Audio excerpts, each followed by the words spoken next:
So Bengal ముఖ్యమంత్రి మమతా బెనర్జీ ఆమె సనాతన ధర్మాన్ని గౌరవించేది లేదు, పాటించేది లేదు. సో అలాంటి ఆవిడ ఈరోజు కనీసం మహాకుంభమేళకి వెళ్ళి ఆమె స్నానం చేసింది కూడా అక్కడ ఏమీ లేదు. కానీ ఆమె మాట్లాడే తీరు ఎట్లా ఉందంటే కంప్లీట్ భారతదేశాన్ని, హిందూ మతాన్ని, సనాతన ధర్మాన్ని అవమానించే విధంగా ఉంది. ఆమె ఏమంటుందంటే అది మహాకుంభు కాదు, మృత్యుకుంభు. సాధారణ ప్రజలకు ఎలాంటి సహాయ సహకారాలు అందించడం లేదు ప్రభుత్వం, ఒక ప్లానింగ్ కూడా సరిగ్గా లేదు. అదే వీఐపీలకు మాత్రం చాలా చక్కని అరేంజ్మెంట్లు చేశారు. సో ఇది మృత్యుకుంభ అని చెప్తా ఉన్నామే. మరి ఆమె రాష్ట్రంలో ఒక హాస్పిటల్ని సరిగ్గా నడిపించుకోలేక ఒక దారుణమైన చర్య జరిగింది అక్కడ. మరి ఆమె దానికి రిజైన్ చేసి ఉండాల్సింది యాక్చువల్గా.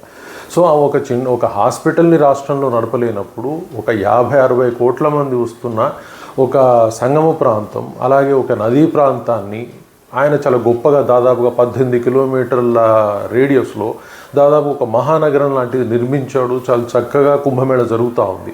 అయితే ఒకేసారి అన్ని కోట్ల మంది ఒక చోట గ్యాదర్ అయినప్పుడు కొన్ని ప్రమాదాలు జరుగుతాయి. దానిలో అందరూ అప్రమత్తంగా ఉండి తీరాల్సిందే. కాకపోతే ఏంటంటే అలా జరుగుతాయి కదా అని భయపడి ఏవీ చేయకుండా కూర్చోలేరు.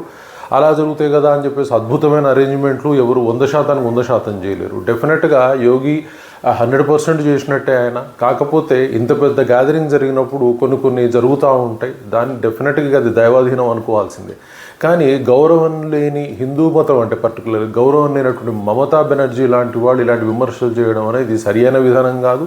మరి ప్రజలు వాళ్ళు తిరస్కరించిన నాడు వాళ్ళకి బుద్ధి వస్తుంది తప్పితే అంతవరకు వాళ్ళు ఇలాంటి చర్యలకే పాల్పడతారు. Thank you very much.